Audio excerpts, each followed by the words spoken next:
ಆತ್ಮೀಯ ಎಲ್ಲ ಪತ್ರಕರ್ತ ಮಿತ್ರರೇ, ತಮ್ಮೆಲ್ಲರಿಗೂ ಶುಭ ಮುಂಜಾನೆ.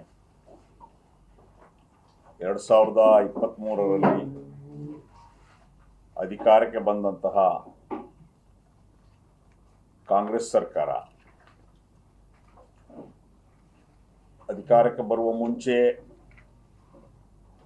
ಗ್ಯಾರಂಟಿ ಯೋಜನೆಗಳು ಅಂತ ಹೇಳಿ ಕೆಲವು ಯೋಜನೆಗಳನ್ನು ಇಲ್ಲಿ ಘೋಷಣೆಯನ್ನು ಮಾಡ್ತು. ಅದು ಮಹಿಳೆಯರಿಗೆ ಉಚಿತವಾದಂತಹ ಶಕ್ತಿ ಯೋಜನೆ ಇರ್ಬೋದು, ಬೃಹಜ್ಯೋತಿ ಯೋಜನೆ ಇರ್ಬೋದು, ಗೃಹಲಕ್ಷ್ಮಿ ಇರ್ಬೋದು, ವಿದ್ಯಾರ್ಥಿಗಳಿಗೆ ನಿರುದ್ಯೋಗ ಭತ್ಯೆ ಇರ್ಬೋದು, ಇಂತಹ ಘೋಷಣೆಗಳನ್ನು ಮಾಡ್ತು.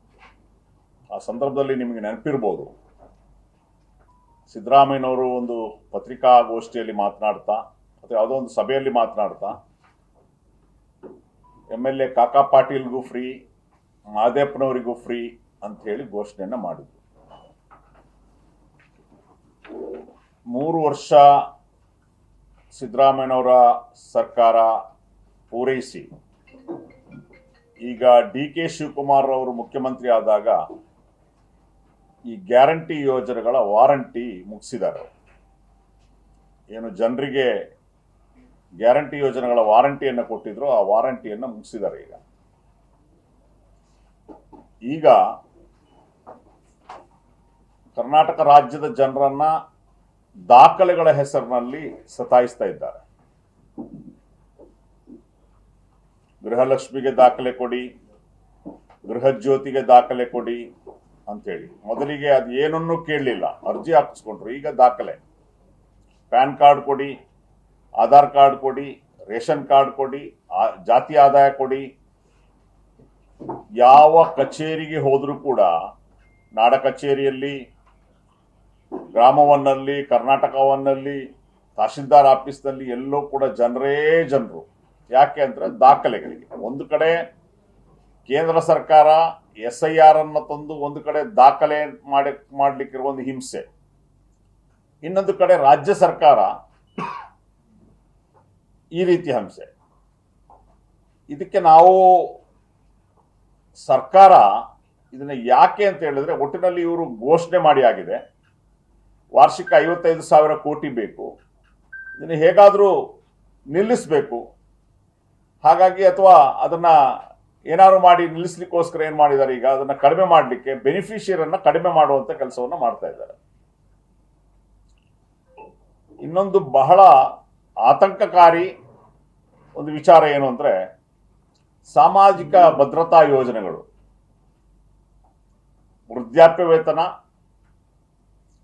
ವಿಧವಾ ವೇತನ ಮತ್ತು ಅಂಗವಿಕಲರ ವೇತನ, ಈ 3 ಫಲಾನುಭವಿಗಳಿಗೆ ಇವರೀಗ ಇನ್ಕಮ್ ಸರ್ಟಿಫಿಕೇಟ್ ಕೇಳ್ತಾ ಇದ್ದಾರೆ. ಎಷ್ಟು ಅಂತಂದ್ರೆ 32,000 ರೂಪಾಯಿ ಇನ್ಕಮ್ ಸರ್ಟಿಫಿಕೇಟ್. ಪ್ರತಿಯೊಬ್ಬರು ಕೂಡ 32,000 ರೂಪಾಯಿ ಇನ್ಕಮ್ ಸರ್ಟಿಫಿಕೇಟ್ ಕೊಡಿ ಅಂತ ಹೇಳಿ ಮತ್ತೆ ಈ ವಯೋವೃದ್ಧರನ್ನ, ವಿಧವೆಯರನ್ನ, ಅಂಗವಿಕಲರನ್ನ ಇವರು ಸರ್ಕಾರಿ ಕಚೇರಿಗಳಿಗೆ ಆಲಿಸ್ತಾ ಇದ್ದಾರೆ. ಇಡೀ ಇಂಡಿಯಾದಲ್ಲಿ ಸಾಮಾಜಿಕ ಯೋಜನೆಗಳಲ್ಲಿ, ಸಾಮಾಜಿಕ ಭದ್ರತಾ ಯೋಜನೆಗಳು ಎಲ್ಲೂ ಕೂಡ ಈ ಮಿತಿ ಇಲ್ಲ, 32,000. ಯಾಕಂದ್ರೆ ನೀವು ದಿನಗೂಲಿ ಅನ್ನೇ ಲೆಕ್ಕ ಮಾಡಿದ್ರು ಕೂಡ ವಾರ್ಷಿಕ 1.5 ಇಂದ 2 ಲಕ್ಷ ರೂಪಾಯಿ ವಾರ್ಷಿಕ ಇನ್ಕಮ್ ಇರ್ತದೆ. ಬೇರೆ ಬೇರೆ ಕೆಲವು ರಾಜ್ಯಗಳ ಉದಾಹರಣೆ ಕೊಡೋದಾದ್ರೆ, ತೆಲಂಗಾಣದಲ್ಲಿ ಸಾಮಾಜಿಕ ಭದ್ರತಾ ಯೋಜನೆಗೆ ಗ್ರಾಮೀಣ ಪ್ರದೇಶದಲ್ಲಿ 1.5 ಲಕ್ಷ ಇನ್ಕಮ್ ಮಿತಿ ಇಟ್ಟಿದ್ದಾರೆ, ನಗರ ಪ್ರದೇಶದಲ್ಲಿ 2 ಲಕ್ಷ ಮಿತಿಯನ್ನು ಇಟ್ಟಿದ್ದಾರೆ.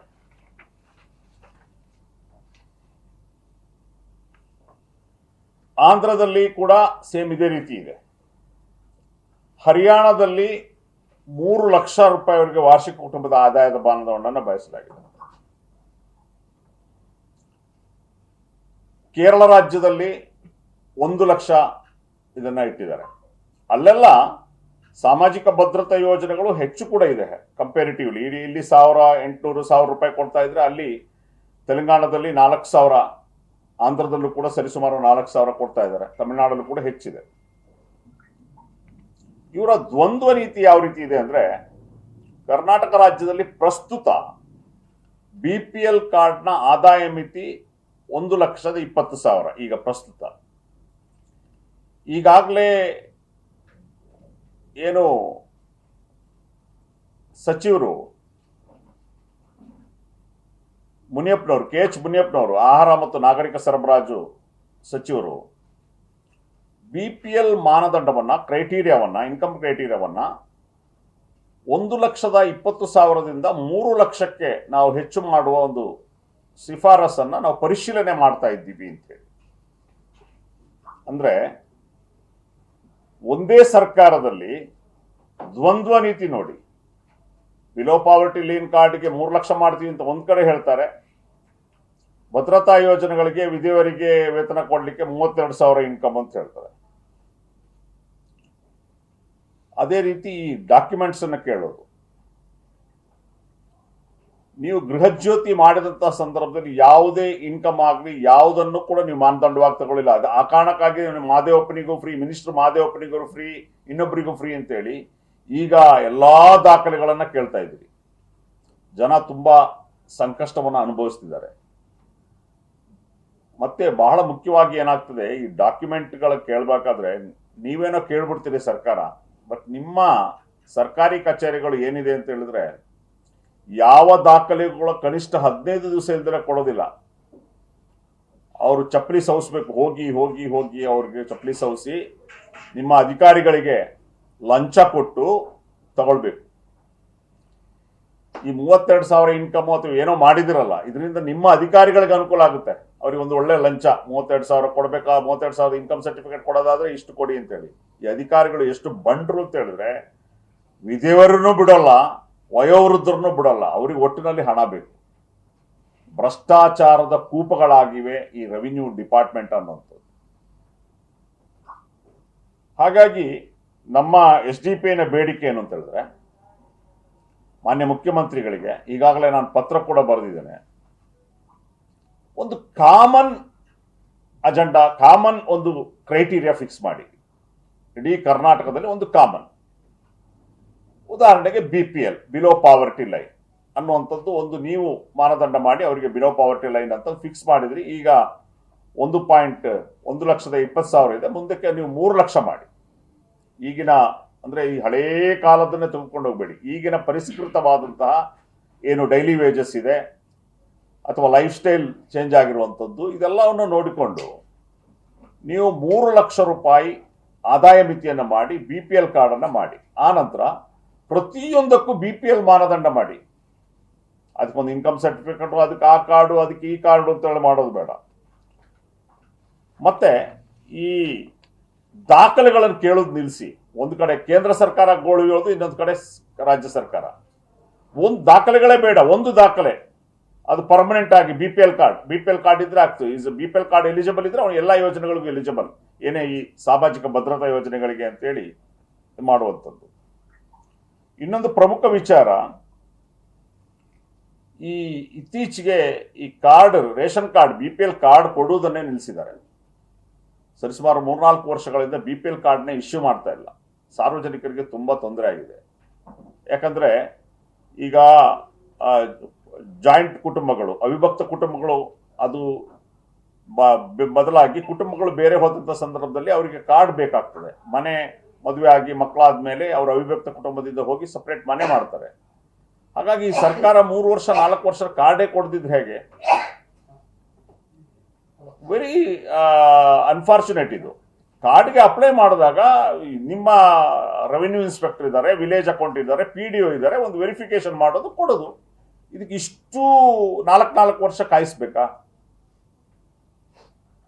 ಹಾಗಾಗಿ ಯಾರೆಲ್ಲ BPL ಕಾರ್ಡ್ಗೆ ಅಥವಾ APL ಕಾರ್ಡ್ಗೆ ಅಪ್ಲಿಕೇಶನ್ ಹಾಕಿದಾರೋ ಅವರಿಗೆ ಅತಿ ಶೀಘ್ರದಲ್ಲಿ ವಿತಿನ್ ನೋ ಟೈಮ್ ಇಶ್ಯೂ ಮಾಡಿ. ನಿಮ್ಗೇನು ಆತಂಕ ಇರೋದು, ವೆರಿಫಿಕೇಶನ್ ಆಗಬೇಕು. ಎಸ್, ನಿಮ್ಮ VA, ನಿಮ್ಮ PDO ಇದ್ದಾರೆ, ಹೋಗಿ ವೆರಿಫಿಕೇಶನ್ ಮಾಡಿ ಎಲಿಜಿಬಲ್ ಇದ್ರೆ ಕೊಡಿ ನಿಮ್ಮ ಕ್ರೈಟೀರಿಯಾದ ಪ್ರಕಾರ ಅಂತ ಕೇಳ್ಕೊಳ್ತೇನೆ. ಹಾಗಾಗಿ ಇಡೀ ಒಂದು ಕುಟುಂಬ ಒಂದು ಆದಾಯ ಮಾನದಂಡ ಅನ್ನುವಂತಹ ಒಂದು ಅರ್ಹತಾ ವ್ಯವಸ್ಥೆ ಮತ್ತು ಸರಳ ಮತ್ತು ಪಾರದರ್ಶಕ ವ್ಯವಸ್ಥೆಯನ್ನು ಕರ್ನಾಟಕ ರಾಜ್ಯದಲ್ಲಿ ಜಾರಿಗೆ ತರಬೇಕು ಅಂತೇಳಿ SDP ಆಗ್ರಹಿಸ್ತದೆ. ಬಡವರ ಪರ ಸರ್ಕಾರ ನೀವು ಅಂತ ಹೇಳಿ ವಿಧವರಿಗೆ, ದುರ್ಬಲ ವರ್ಗದವರಿಗೆ, ಅಂಗವಿಕಲರಿಗೆ ಈ ರೀತಿ ತೊಂದರೆಯನ್ನು ಮಾಡಬೇಡಿ. ಅವೈಜ್ಞಾನಿಕವಾದಂತಹ ಮತ್ತು ಇಡೀ ದೇಶದಲ್ಲಿ ಎಲ್ಲೂ ಇಲ್ಲದಂತಹ ಒಂದು ಈ ರೀತಿಯ ಕ್ರೈಟೀರಿಯಾಗಳನ್ನು ಕೈ ಬಿಡಬೇಕು ಅಂತೇಳಿ social democratic party of India ಈ ಸರ್ಕಾರವನ್ನು ಆಗ್ರಹಿಸಿದೆ. ಏನಾದರೂ ಈ ಬಗ್ಗೆ ಪ್ರಶ್ನೆಗಳಿದ್ರೆ? ಸರ್, ನೀವು ಈಗ ದಾಖಲೆ ಕೇಳ್ತಾರೆ ಅಂತ ಹೇಳಿದ್ರಿ. ದಾಖಲೆ ಕೇಳುವುದಾದ್ರೆ ತಪ್ಪ ದಾಖಲೆ ಕೇಳಬಾರ್ದ? ಆರಂಭಿಕ ಯೋಜನೆಗಳಲ್ಲೆಲ್ಲ ದಾಖಲೆ ಇರಲಿಲ್ಲ, ಎಲ್ರಿಗೂ ಕೊಡ್ತಿದ್ರು. ಈಗ ದಾಖಲೆ ಕೇಳುದು ತಪ್ಪ. ದಾಖಲೀಕರಣ ಎಂಬುದು ಬೇಡವಾ ಅಂತ ಪ್ರಜಾಪ್ರಭುತ್ವ ನೋಡಿ, ಪ್ರಜಾಪ್ರಭುತ್ವ ವ್ಯವಸ್ಥೆಯಲ್ಲಿ ದಾಖಲೆ ಬೇಡ ಅಂತಲ್ಲ. ಎಷ್ಟು ಸಾರಿ ಕೇಳ್ತೀರಿ ನೀವು? ನಾನು ಹೇಳಿದ್ನಲ್ಲ, ಇಡೀ ಇಂಡಿಯಾದಲ್ಲಿ ಯಾವ ರಾಜ್ಯದಲ್ಲೂ ಇಲ್ಲದ 32,000 ಇನ್ಕಮ್ ಸರ್ಟಿಫಿಕೇಟ್ ಕೊಂದ್ರೆ ಅದು ಸೈಂಟಿಫಿಕಾ? ನಿಮಗೆ ನಿಮ್ಮದೇ ಸರ್ಕಾರದ ಏನು ಉದ್ಯೋಗ ಖಾತ್ರಿ ಯೋಜನೆ ಇದೆ, ಅದರಲ್ಲಿ 425 ರೂಪಾಯಿ ನಿಮ್ಮ ಸಂಬಳನ ಕ್ಯಾಲ್ಕುಲೇಷನ್ ಹಾಕಿದ್ರೆ ಅದು 60,000ಕ್ಕಿಂತ ಮೇಲೆ ಹೋಗ್ತದೆ. ದಿನಗೂಲಿ ನಿಮಗೆ ಗೊತ್ತಿದೆ, ದಿನಗೂಲಿ ಎಷ್ಟಿದೆ ಇವತ್ತು.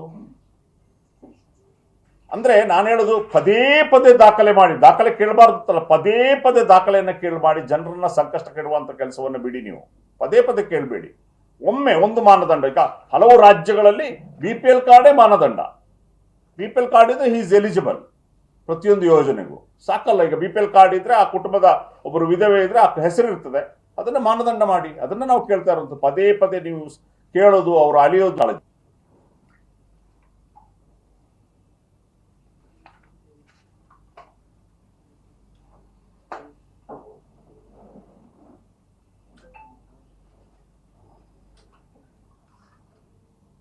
ರಾಜ್ಯಾಧ್ಯಕ್ಷರು, ಈಗ ಲಾಸ್ಟ್ ಒಂದು 5-6 ವರ್ಷದ ರಾಜ್ಯ ರಾಜಕಾರಣ ನೋಡ್ಬೇಕಾದ್ರೆ ಸ್ವಲ್ಪ SDP ಸ್ವಲ್ಪ ಪಾಪ್ಯುಲಾರಿಟಿ ಆಗ್ತಾ ಇದೆ.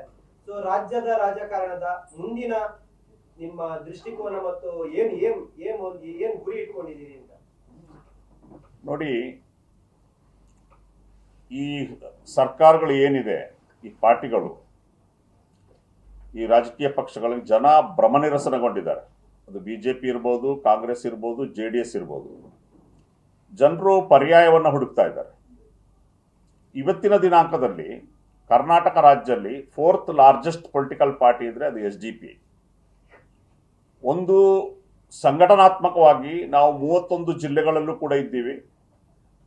ಸರಿಸುಮಾರು 150ರಿಂದ 170 ಅಸೆಂಬ್ಲಿ ಸೆಗ್ಮೆಂಟ್ನಲ್ಲಿ ಕೆಲಸ ಮಾಡ್ತಾ ಇದ್ದೀವಿ. 3 ಪಾರ್ಟಿಗಳನ್ನು ಹೊರತುಪಡಿಸಿದರೆ 4ನೇ ಅತಿ ದೊಡ್ಡ ಪಾರ್ಟಿ ಆಗಿರ್ತದೆ ನಮ್ಮ ಲೋಕಲ್ ಬಾಡಿಯಲ್ಲಿ ಎಕ್ಸಿಸ್ಟೆನ್ಸ್ ಇರುವಂಥದ್ದು. ಅದೇ ರೀತಿ ಪ್ರತಿನಿತ್ಯ ಜನರ ಜೊತೆ ಜನರ ಸಮಸ್ಯೆಗಳನ್ನು ಎತ್ತಿಕೊಂಡು ಹೋರಾಟ ಮಾಡುವಂಥ ಒಂದು ರಾಜಕೀಯ ಪಕ್ಷ. ಪ್ರತಿಯೊಂದು ರಾಜಕೀಯ ವಿಚಾರ, ಸಾಮಾಜಿಕ ವಿಚಾರದ ನಮ್ಮ ನಿಲುವಿರ್ತದೆ. ನಾವು ಸ್ಪಂದಿಸ್ತೇವೆ, ನಾವು ಹೋರಾಟವನ್ನು ಮಾಡ್ತೇವೆ. ಹಾಗಾಗಿ ಇವತ್ತು ಜನರ ಮತವನ್ನು ಕೇಳಲಿಕ್ಕೆ ಅತ್ಯಂತ ಹೆಚ್ಚು ನೈತಿಕತೆ ಇರುವಂಥ ಒಂದು ರಾಜಕೀಯ ಪಕ್ಷ ಅಂತ ಹೇಳಿ ಹೇಳ್ಕೊಳ್ತೀವಿ. ಹಾಗಾಗಿ ಜನ ಏನು ಪರ್ಯಾಯ ಹುಡುಕ್ತಾ ಇದ್ದಾರೆ, ಮುಂದಿನ ಚುನಾವಣೆಗಳು, ಜಿಲ್ಲಾ ಪಂಚಾಯತ್, ತಾಲೂಕ್ ಪಂಚಾಯತಿ ಚುನಾವಣೆಗಳಿರ್ಬೋದು, ಅದೇ ರೀತಿ ಅರ್ಬನ್ ಲೋಕಲ್ ಬಾಡಿ ಎಲೆಕ್ಷನ್ಸ್ ಇರ್ಬೋದು, ಮತ್ತು ಮುಂದಿನ ವಿಧಾನಸಭಾ ಚುನಾವಣೆಯಲ್ಲಿರ್ಬೋದು, SDPI ಸ್ವತಂತ್ರವಾಗಿ ಸ್ಪರ್ಧೆ ಮಾಡ್ತದೆ ಮತ್ತು ಜನರ ಬಳಿ ಹೋಗ್ತೇವೆ. ನಾವು SDPI ದ ರಿಯಲ್ ಆಲ್ಟರ್ನೇಟಿವ್ ಅನ್ನುವಂಥ ಒಂದು ಸ್ಲೋಗನ್ ಅನ್ನು ತೆಗೆದುಕೊಂಡು ಜನರ ಬಳಿ ಹೋಗಲಿದ್ದೇವೆ. ಮತ್ತು ಪರ್ಯಾಯ ರಾಜಕಾರಣಕ್ಕೆ ನೀವು ಬೆಂಬಲಿಸಿ, ಜನರ ಪರವಾಗಿರುವಂತಹ SDP ಬೆಂಬಲಿಸಿ ಅಂತ ಹೇಳಿ ಮುಂದಿನ ಚುನಾವಣೆಗೆ ನಾವು ಹೋಗಲಿದ್ದೇವೆ. ಅದಕ್ಕಾಗಿ ನಾವು ಈಗಾಗಲೇ ತಯಾರಿ ಮಾಡಿದ್ದೇವೆ. 2028ರ ಚುನಾವಣೆಗೆ ಈಗಾಗಲೇ ನಾವು ಸಕ್ರಿಯವಾಗಿ ಎಲ್ಲವನ್ನ ನಾವು ತೊಡಗಿಸಿಕೊಂಡು ಗ್ರೌಂಡ್ ಲೆವೆಲಲ್ಲಿ ಕೆಲಸ ಮಾಡ್ತಾ ಇದ್ದೇವೆ. ಅದರ ನಡುವೆ ಬರುವಂತಹ ಜಿಲ್ಲಾ ಪಂಚಾಯತ್, ತಾಲೂಕ್ ಪಂಚಾಯತ್ ಚುನಾವಣೆ ಇರ್ಬೋದು, ಗ್ರಾಮ ಪಂಚಾಯತ್ ಚುನಾವಣೆ ಇರ್ಬೋದು, ನಗರಸಭೆ, ಪುರಸಭೆ, ನಗರ ಪಾಲಿಕೆ, ಅದೇ ರೀತಿ ಬೆಂಗಳೂರಿನ GBA, ಇದಕ್ಕೆಲ್ಲವೂ ಕೂಡ ಸಕ್ರಿಯವಾಗಿ ತಯಾರಿಯನ್ನು ನಾವು ಮಾಡ್ತಾ ಇದ್ದೀವಿ. ಈಗ ಯಂಗ್ ಡೆಮಾಕ್ರಾಟ್ಸ್ ಅಂತ ನಾಳೆ ಇದಕ್ಕೆ ಅಧ್ಯಕ್ಷರನ್ನ ಆಯ್ಕೆ ಮಾಡಿದ್ವಿ. ಯಾವ ಮಾನದಂಡವನ್ನ ಏನು ಯೂಸ್ ಮಾಡಿದ್ದೀವಿ? ನೋಡಿ, ಯಂಗ್ ಡೆಮಾಕ್ರಾಟ್ಸ್ ಅನ್ನುವಂಥದ್ದು SDPI ಪಕ್ಷದ ಯುವ ಘಟಕ, ಯೂತ್ ವಿಂಗ್. ಸ್ಟೂಡೆಂಟ್ ವಿಂಗ್ ಅಲ್ಲ, ಯೂತ್ ವಿಂಗ್ ಆಗಿರ್ತದೆ.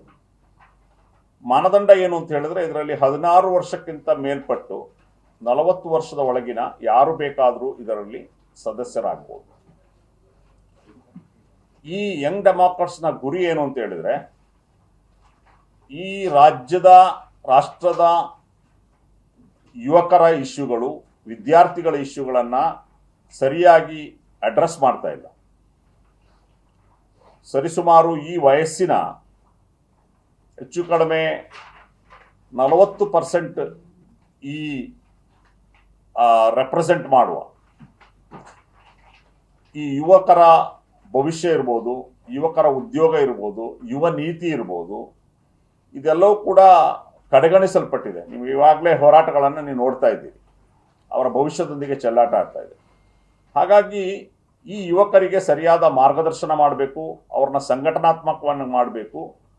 ಮತ್ತು ಯುವಕರು ಏನು ಹಾದಿ ತಪ್ಪಿ ಹೋಗ್ತಿದ್ದಾರೆ, ಸಮಾಜ ಕಟ್ಟುವ ಮತ್ತು ದೇಶ ಕಟ್ಟುವ ಕೆಲಸದಿಂದ ಬೇರೆ ಬೇರೆ ವಿಚಾರಗಳಿಗೆ ಅವರು ಹೋಗ್ತಾ ಇದ್ದಾರೆ. ಅದನ್ನು ತಡೆದು ಅವ್ರನ್ನ ಮುಖ್ಯವಾಹಿನಿಗೆ ತರಬೇಕು, ಸಮಾಜ ಕಟ್ಟುವ ಮತ್ತು ದೇಶ ಕಟ್ಟುವ ಕೆಲಸಕ್ಕೆ ತೊಡಗಿಸಿಕೊಳ್ಳುವ ಮತ್ತು ರಾಜಕೀಯ ಯುವ ನಾಯಕರನ್ನ ಸೃಷ್ಟಿ ಮಾಡುವ ಕೆಲಸವನ್ನ ಯಂಗ್ ಡೆಮಾಕ್ರಾಟ್ಸ್ ಮುಂದಿನ ದಿನಗಳಲ್ಲಿ ಮಾಡಲಿದೆ. ಈ ಯಂಗ್ ಡೆಮಾಕ್ರಾಟ್ಸ್ ಕಾಲೇಜ್ಗಳಲ್ಲೂ ತಮ್ಮ ಶಾಖೆಗಳನ್ನು ಆರಂಭ ಮಾಡಿ ಹೌದು, ಇದು ನಮ್ದು ಅಪ್ ಟು ಬೂತ್ನವರೆಗೆ ಕೂಡ ಇದೆ. ಡೆಮಾಕ್ರಾಟ್ಸ್ ಬೂತ್ ಕಮಿಟಿ ಅನ್ನುವಂತಹ ಬೂತ್ ಕಮಿಟಿಯನ್ನು ಕೂಡ ನಾವು ಮಾಡ್ತೇವೆ. ಕಾಲೇಜು ಕ್ಯಾಂಪಸ್ಗಳಲ್ಲೂ ಕೂಡ ಕ್ಯಾಂಪಸ್ ಕಮಿಟಿಗಳು, ಕಾಲೇಜುಗಳು ಯೂನಿವರ್ಸಿಟಿಗಳಲ್ಲಿ ಕ್ಯಾಂಪಸ್ ಕಮಿಟಿಗಳನ್ನು ಕೂಡ ನಮ್ಮ ಮುಂದಿನ ದಿನಗಳಲ್ಲಿ ನಾವು ಮಾಡ್ತೇವೆ. ಅದೇ ರೀತಿ ನಮ್ಮ ಏನು ಜಿಲ್ಲಾ ಸಮಿತಿ, ವಿಧಾನಸಭಾ ಸಮಿತಿ, ಅದೇ ರೀತಿ ಪಂಚಾಯತ್ ಲೆವೆಲ್ ಸಮಿತಿ ಅಪ್ ಟು ಬೂತ್ನವರೆಗೂ ಕೂಡ ಮುಂದಿನ ದಿನಗಳಲ್ಲಿ ಇದರ ಘಟಕಗಳನ್ನು ಅಥವಾ ಸ್ಟ್ರಕ್ಚರ್ಗಳನ್ನು ಮುಂದಿನ ದಿನಗಳಲ್ಲಿ ಅವರು ಮಾಡ್ತಾರೆ. ನಾಳೆ ಇದಕ್ಕೆ ಸಮಾವೇಶ ಇದೆ. ಹೌದು, ಯಾವ ವಿಚಾರಗಳ ಬಗ್ಗೆ ಅಲ್ಲಿ ನಾಳೆ ಹೆಚ್ಚಿನ ಫೋಕಸ್ ಇದೆ? ಜಿಲ್ಲಾ ಕಮಿಟಿ ದಕ್ಷಿಣ ಕನ್ನಡದಲ್ಲಿ ಸಂಘಟನಾತ್ಮಕವಾಗಿ ಪಕ್ಷದ್ದು 2 ಜಿಲ್ಲೆಗಳಿದೆ, ಮಂಗಳೂರು ನಗರ ಮತ್ತು ಮಂಗಳೂರು ಗ್ರಾಮಾಂತರ. ಹಾಗಾಗಿ ನಾಳೆ ಮಂಗಳೂರು ನಗರ ಮತ್ತು ಮಂಗಳೂರು ಗ್ರಾಮಾಂತರ 2 ಜಿಲ್ಲೆಗಳ ಯಂಗ್ ಡೆಮಾಕ್ರಾಟ್ಸ್ನ ಸಂಘಟನಾ ಸಮಿತಿ ಆರ್ಗನೈಸಿಂಗ್ ಕಮಿಟಿಯ ಘೋಷಣೆ ಆಗಿರ್ತದೆ ನಾಳೆ ಇರುವಂಥದ್ದು. ಅದರಲ್ಲಿ ಈ ಯುವಕರು ಎದುರಿಸುತ್ತಿರುವಂಥ ಜ್ವಲಂತ ಸಮಸ್ಯೆಗಳು, ಪರೀಕ್ಷಾ ಅಕ್ರಮ ಮತ್ತು ಈ KPSC ಅಂತ ಏನು ಉದ್ಯೋಗ ನೀಡುವುದರಲ್ಲಿ ನಡೆಯುತ್ತಿರುವಂಥ ಕರ್ನಾಟಕ ರಾಜ್ಯದಲ್ಲಿ ಹಗರಣಗಳು ಇತ್ಯಾದಿ ವಿಚಾರಗಳು ಅಲ್ಲಿ ಚರ್ಚೆ ಆಗ್ತದೆ.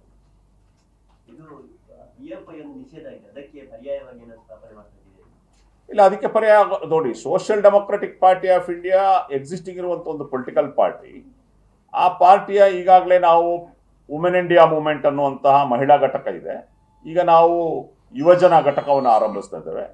ಮುಂದಿನ ದಿನಗಳಲ್ಲಿ ನಾವು ಅದರ ರೈತ ವಿಭಾಗ, ಬೇರೆ ಬೇರೆ ವಿಭಾಗಗಳನ್ನು ನಾವು ಆರಂಭಿಸ್ತೀವಿ. ಅದಕ್ಕೂ ಇದಕ್ಕೂ ಯಾವುದೇ ಸಂಬಂಧಗಳಿಲ್ಲ.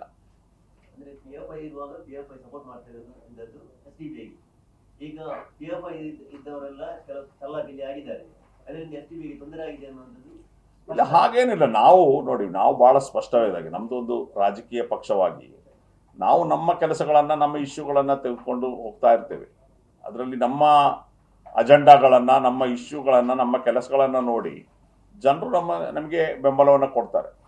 ಈಗ ನೋಡಿ, SIR ಸಂದರ್ಭದಲ್ಲಿ ಅತಿ ಹೆಚ್ಚು ಜನರೊಂದಿಗೆ ಸಂಪರ್ಕ ಬೆಳೆಸಿ ಜನರ ಕೆಲಸ ಮಾಡಿರೋದು SDP ಆಗಿರ್ತದೆ. ಹಾಗಾಗಿ ನಮಗೆ ಜನ ಬೆಂಬಲ, ಮತದಾರ ಒಂದು ಸಂಘಟನೆ ಅಥವಾ ಒಂದು ವಿಭಾಗ ಅಥವಾ ಒಂದು ಧರ್ಮಕ್ಕೆ ಸೀಮಿತ ಅಲ್ಲ, ಒಂದು ಜಾತಿಗೆ ಸೀಮಿತ ಅಲ್ಲ. ಎಲ್ಲ ಪ್ರಜಾಪ್ರಭುತ್ವ ವ್ಯವಸ್ಥೆಯಲ್ಲಿ ಎಲ್ಲರೂ ಕೂಡ ಇನ್ವಾಲ್ವ್ ಆಗಬೇಕು. ಆದರೆ ಎಲ್ಲರನ್ನ ಇನ್ಕ್ಲೂಸಿವ್ ಮಾಡುವಂಥ ಒಂದು ಕೆಲಸವನ್ನು ನಾವು ಮುಂದೆ ಮಾಡ್ತಾ ಹೋಗ್ತೇವೆ.